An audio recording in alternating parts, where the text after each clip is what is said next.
Hello everyone. Now in this video section, we'll talk about uh, unit number 4. The previous video section, we have completed our third unit that belongs to the context-free grammar. Okay, and its corresponding normal forms, or we can say the variations. Now in this unit, we'll discuss in detail regarding one of the kind of automata called PDA, which stands for push down automata. Okay, so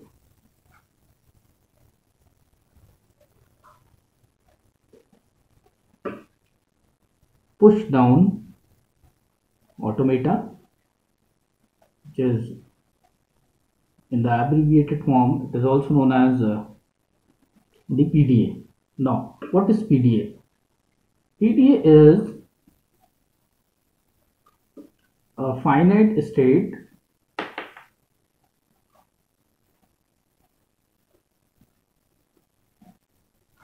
computational model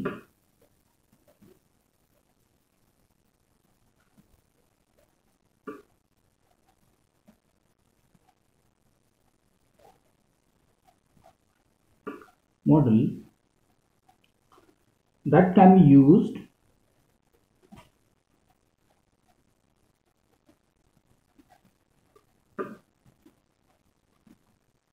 to recognize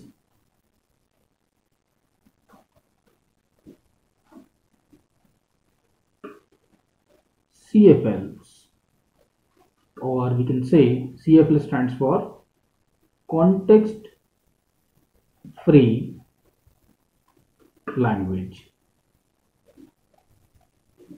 okay, so जैसा कि हम जानते हैं finite state automata, जो कि एक तरह का फाइनाइट स्टेट एब्स्ट्रैक्ट मॉडल होता है, जो हम किस लिए यूज़ करते हैं फाइनाइट स्टेट ऑटोमेटा को, चाहे वो डीएफए हो या एनएफए हो। फाइनाइट स्टेट ऑटोमेटा को हम रेगुलर लैंग्वेजेस को रिकग्नाइज करने के लिए, या उनकी स्ट्रिंग्स को वैलिड या इनवैलिड चेक करने के लिए, उनकी वैलिडिटी को चेक करने के लिए, उसको वेरीफाई करने के लिए हम यूज़ करते हैं। वैसे ही जो कॉन्टेक्स्ट फ्री लैंग्वेजेस होती हैं, कॉन्टेक्स्ट फ्री लैंग्वेज के लिए हम यूज़ करते हैं पुश डाउन ऑटोमेटा या पीडीए। ओके, सो बहुत सी ऐसी लैंग्वेजेस होती हैं जिनके लिए हम पुश डाउन ऑटोमेटा क्यों बनाया जाता है, या इस तरह के एब्स्ट्रैक्ट मॉडल को डेवलप करने के पीछे कारण क्या है। तो इसका जो बेसिक रीज़न है वो ये है कि बहुत सारी लैंग्वेजेस ऐसी होती हैं, फॉर्मल लैंग्वेजेस, जिनके लिए हम फाइनाइट स्टेट ऑटोमेटा यानी कि डीएफए या एनएफए नहीं बना सकते हैं। जैसा कि हमने एक लैंग्वेज भी देखी थी, a raised to the power n b raised to the power n, which defines it as the set of strings where equal number of a's followed by equal number of b's। Okay, जिसको हमने non regular भी prove किया था with the help of pumping lemma. So ऐसी languages जो कि regular language नहीं होती हैं, जो कि फाइनाइट स्टेट ऑटोमेटा के थ्रू रिकॉग्नाइज नहीं की जा सकती हैं, तो उनके लिए फिर हम पुश डाउन ऑटोमेटा बनाते हैं। But the condition is they must be context free language, यानी कि वो सीएफएल कैटेगरी की लैंग्वेज होना चाहिए।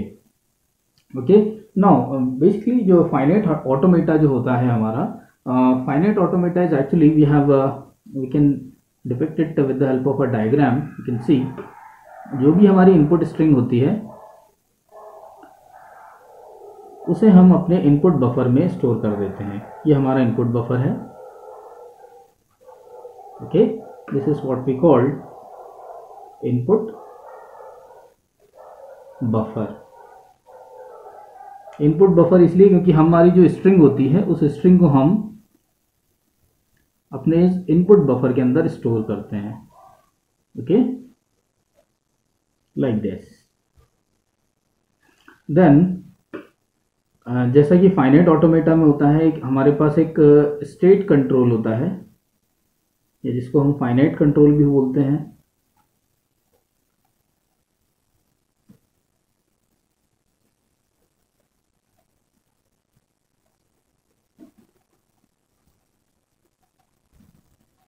फाइनाइट स्टेट कंट्रोल, जिसमें एक हेड होता है जो कि इनपुट स्ट्रिंग्स को रीड करता है। ओके, और इस हेड के थ्रू हम स्ट्रिंग को रीड करते जाते हैं। It starts from the first alphabet of the string and it will move from left to right direction as similar to the finite state automata. Finite state automata में सिर्फ ये दो चीजें होती हैं, इनपुट बफर होता है जिसमें हम इनपुट स्ट्रिंग को रखते हैं, और फाइनाइट कंट्रोल जो होता है उसमें जो रीड राइट हेड होता है, सॉरी रीड ओनली हेड, वो इनपुट स्ट्रिंग को रीड करता जाता है लेफ्ट टू राइट। बट जो हमारा पुश डाउन ऑटोमेटा होता है, पुश डाउन ऑटोमेटा के अंदर हम एक कैपेबिलिटी और ऐड कर देते हैं, या हम कह सकते हैं कि पुश डाउन ऑटोमेटा जो है वो एक्सटेंशन है किसका, फाइनाइट स्टेट ऑटोमेटा का। हमने कैपेबिलिटी बढ़ा दी है फाइनाइट स्टेट ऑटोमेटा की बाय एडिंग स्टैक। हम एक डेटा स्ट्रक्चर को यहाँ ऐड कर देते हैं with that previously defined structure, okay. और ये जो अब हमारे पास जो नया सिस्टम तैयार होता है, that system is known as the PDA, इसी को हम बोलते हैं PDA, okay. This is what we call PDA. ये हम ब्लॉक डायग्राम बोल सकते हैं हम इसे पीडीए का, जिसमें स्टैक होती है और स्टैक में, और स्टैक के इनिशियली स्टैक में हम Z0 नाम का एक अल्फ़ाबेट रखते हैं, जिसको हम इनिशियल स्टैक सिंबल भी बोलते हैं, ओके। और वन बाय वन हम जो है अल्फ़ाबेट्स को स्टैक के अंदर रखते जाते हैं और फिर कंपेयर करते जाते हैं हमारे इनपुट अल्फ़ाबेट के साथ, ओके। सो इससे हम जो है एक फाइनाइट स्टेट ऑटोमेटा की कैपेबिलिटी को बढ़ाते हैं, ताकि वो जो है उन लैंग्वेजेस को भी रीड कर पाए जिसको हम फाइनाइट स्टेट ऑटोमेटा के थ्रू रीड नहीं कर पा रहे थे या रिकॉग्नाइज नहीं कर पा रहे थे, okay. So we can say PDA is nothing but it is equivalent to a finite automata with stack. यानी कि अगर हम एक फाइनाइट ऑटोमेटा के अंदर स्टैक को जोड़ दें तो it is equivalent to a PDA, क्योंकि जो बेसिक वर्किंग होती है पीडीए की, वो फाइनाइट स्टेट ऑटोमेटा की ही तरह होती है कि इनपुट स्ट्रिंग को रीड करते हैं, स्टेट चेंज करते हैं अल्फ़ाबेट्स के अकॉर्डिंग, बट साथ में हमने कैपेबिलिटी को थोड़ा सा और बढ़ा दिया है by adding the stack, okay.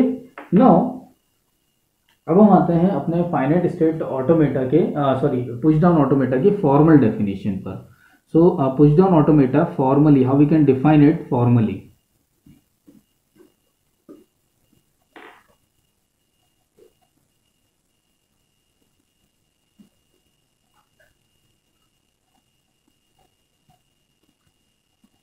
Formally defining the PDA. So we can say PDA can be formally defined with the help of 7 tuples. PDA can be formally defined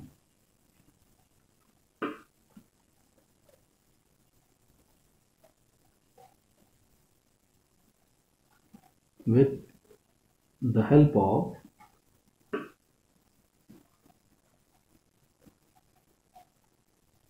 7 tuples या 7 कंपोनेंट्स हम बोल सकते हैं। जैसे कि हमने फाइनाइट, अगर आपको याद हो, फाइनाइट स्टेट ऑटोमेटा को जब हमने फॉर्मली डिफाइन किया था तो फाइनाइट स्टेट ऑटोमेटा को हमने 5 ट्यूपल्स से डिफाइन किया था, जबकि पीडीए के लिए हमें 6 ट्यूपल्स की ज़रूरत पड़ती है। और फाइनाइट स्टेट मशीन जो कि हमने प्रीवियसली जो है स्टडी किया था यूनिट नंबर 1 में, फाइनाइट स्टेट मशीन जिनको हम मिले मशीन, मूरे मशीन बोलते हैं, उनके लिए 6 ट्यूपल्स की ज़रूरत पड़ती है। तो 5 is for finite state automata, whether it may be DFA or NFA, 6 for finite state machine, whether it may be Mealy machine or Moore machine, and 7 tuples for defining PDAs formally, okay. Now what are these tuples? We can say let P be a push down automata PDA defined with the help of 7 tuples. And what are these 7 tuples? So you can say it will be defined it as capital Q. ये 7 tuples क्या हैं, बहुत ध्यान से देखिएगा। Capital Q, then summation sign,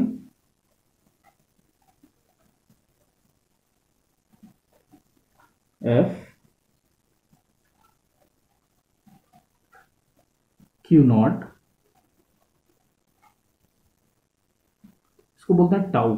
okay, tau symbol, then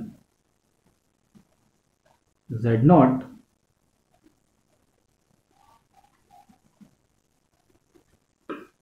and at last delta।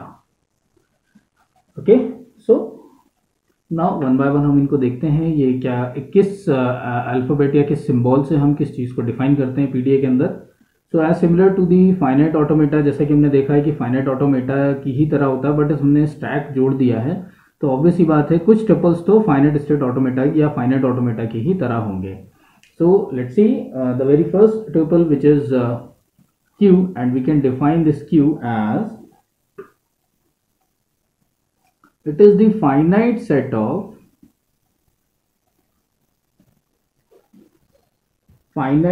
of states in PDA। जिस PDA की हम बात कर रहे हैं उस PDA में जितनी भी स्टेट्स होती हैं उन सारी स्टेट्स को हम कैपिटल Q से रिप्रेजेंट करते हैं। Okay, now the next symbol is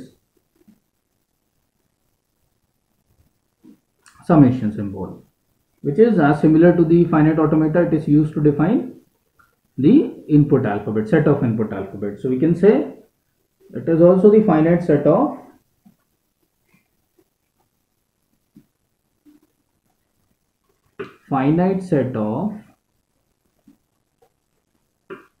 input alphabets.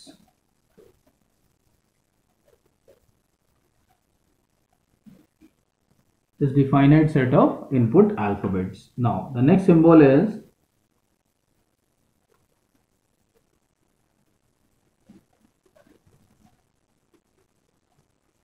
F. Now similar to the finite automata, it is the finite set of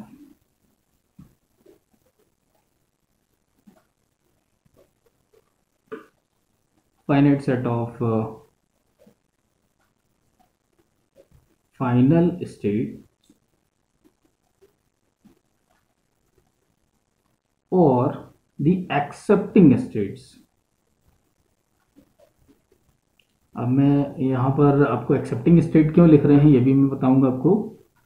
accepting state, कई बार क्या होता है कि जो पीडीए है, जनरली जब हम फाइनाइट ऑटोमेटा की बात करते हैं तो फाइनाइट ऑटोमेटा चाहे वो डीएफए हो या एनएफए हो, किसी भी स्ट्रिंग का रिकग्निशन या स्ट्रिंग का जो अप्रूवल है वो कब माना जाता है, जब स्ट्रिंग खत्म हो और फाइनल स्टेट पर हो, यानी कि फाइनल स्टेट की बहुत ज़्यादा इंपॉर्टेंस होती है, या यूं कहें कि स्ट्रिंग को रिकग्नाइज ही हम फाइनल स्टेट पर करते हैं। ओके, बट पीडीए के केस में हमारे पास क्योंकि फाइनल स्टेट भी होती है और स्टैक भी होती है, तो यहाँ पर स्टैक का भी रोल जो है वो बहुत इंपॉर्टेंट हो जाता है जब हम स्ट्रिंग को रिकग्नाइज कर रहे होते हैं या रीड कर रहे होते हैं, उसकी वैलिडिटी को चेक कर रहे होते हैं। तो दो तरीके होते हैं acceptance of a string through PDA. PDA के अंदर इस किसी भी स्ट्रिंग के एक्सेप्टेंस को लेकर यहाँ पर दो तरीके हैं, एक या तो हम उसे किसी फाइनल स्टेट के थ्रू रिकॉग्नाइज करें, या फिर दूसरा तरीका जो होता है वो होता है स्टैक को एम्प्टी कर देना।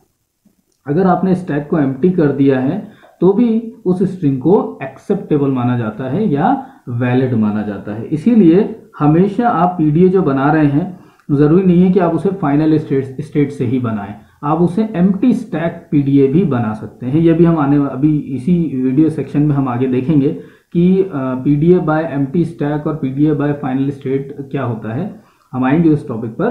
बट फिलहाल क्योंकि यहाँ पर एफ जो है इसका मीनिंग सिर्फ और सिर्फ फाइनल स्टेट नहीं है, इसका मीनिंग है एक्सेप्टिंग स्टेट। अगर हम जनरलाइज वे में बोले तो एक्सेप्टिंग स्टेट फाइनल स्टेट भी हो सकती है, या कोई भी एक जो है नॉर्मल स्टेट हो सकती है, अगर उस स्टेट पर आपकी स्टैक एम्प्टी हो गई है तो।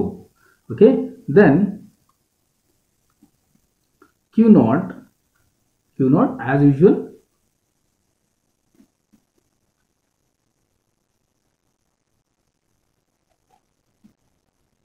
is the start state. Q naught is the start state and member of Q, which is mathematically we can write it as Q naught belongs to Q. Okay, Q naught as usual the starting state or the initial state. Now the next symbol is tau. Now what it defines, so tau is used to represent all the stack symbols. Clear? आप अपनी stack में जितने भी symbols रख रहे हैं इन सारे symbols के कलेक्शन को हम बोलते हैं tau. Okay, so tau is nothing but it is the set of stack symbols.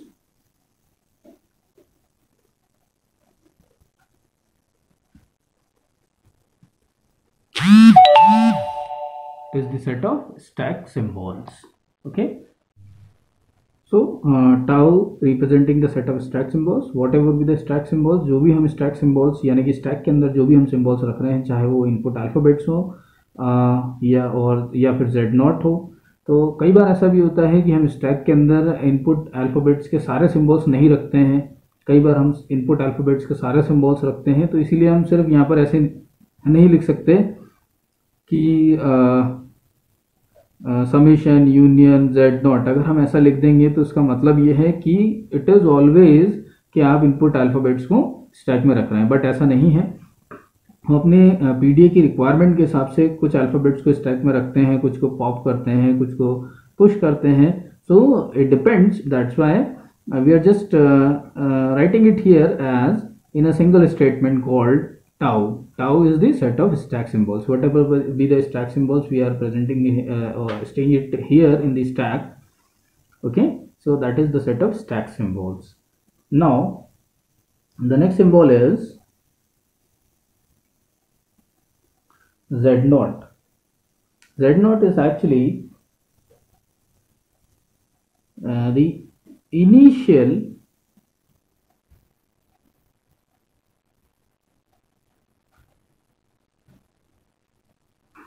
Stack symbol.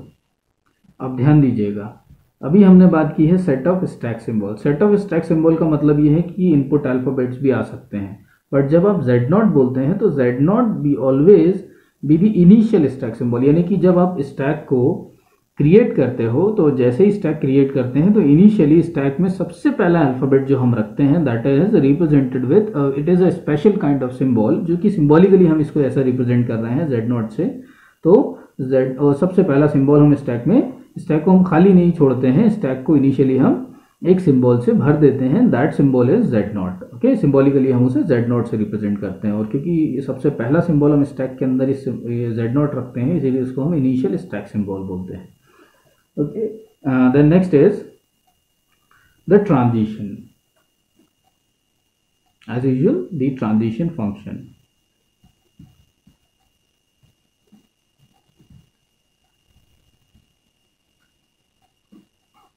Transition function. Now अब ट्रांजिशन फंक्शन को हम पीडीए के अंदर कैसे डिफाइन करते हैं. हमने देखा है कि ट्रांजिशन फंक्शन को डीएफए में कैसे डिफाइन किया जाता है, एनएफए में कैसे डिफाइन किया जाता है, एप्सिलॉन एनएफए में भी हमने देखा था ट्रांजिशन फंक्शन को कैसे डिफाइन करते हैं. बस वैसे ही जब हम यहाँ पीडीए की बात करते हैं तो पीडीए में ट्रांजिशन फंक्शन को हम कैसे डिफाइन करते हैं. Defined here as transition at state Q with the input alphabets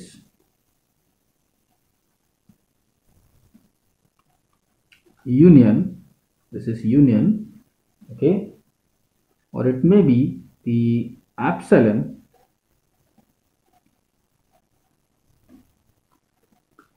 okay. So अब यहाँ ध्यान दीजिएगा, इस किसी भी स्टेट पर कोई भी इनपुट सिंबल हो सकता है, या इनपुट सिंबल की जगह एप्सिलॉन भी हम एज अ इनपुट दे सकते हैं. तो जब भी आप ऐसा कहीं देखें set of input alphabets union epsilon, तो इसका मतलब ये है कि इनपुट अल्फ़ाबेट्स के साथ साथ एप्सिलॉन भी अलाउड है. Okay, so at any state for any input symbol और इट मे बी एप्सिलॉन, और साथ ही साथ क्योंकि हमने स्टैक को भी इंक्लूड किया हुआ है, तो स्टैक के अंदर क्या सिंबल है, यानी कि फाइनाइट स्टेट ऑटोमेटा की अगर हम बात करें तो फाइनाइट स्टेट ऑटोमेटा के अंदर हम जो डिसीजन लेते थे वो सिर्फ और सिर्फ करंट स्टेट और करंट इनपुट सिंबल को देख कर लेते थे।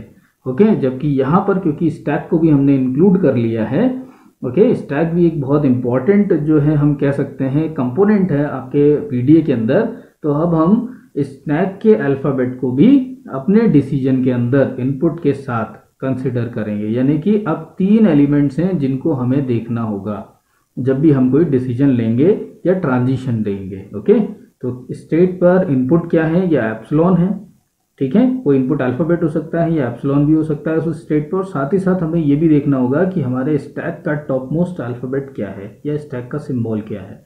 जब हम इन तीनों को देख लेंगे तब हम ये डिसाइड करेंगे कि अब आगे हमें ट्रांजिशन को कैसे जो है आगे बढ़ाना है या प्रोसीड करना है।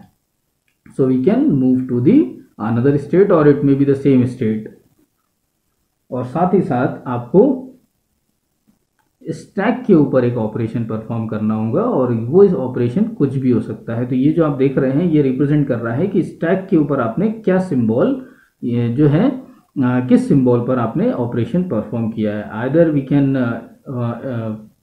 Push a new element or new alphabet over the stack or we can also pop the top most element. Okay, तो ये जो है उसी को रिप्रेजेंट कर रहा है, यानी कि हमने किस तरह का ऑपरेशन परफॉर्म किया, हमने एलिमेंट को पुश किया है स्टैक में या एलिमेंट को हमने पॉप किया है। ठीक है, सो नाउ तो ये देख सकते हैं these are the 7 different components or the tuples through which we can define any PDA formally. Okay.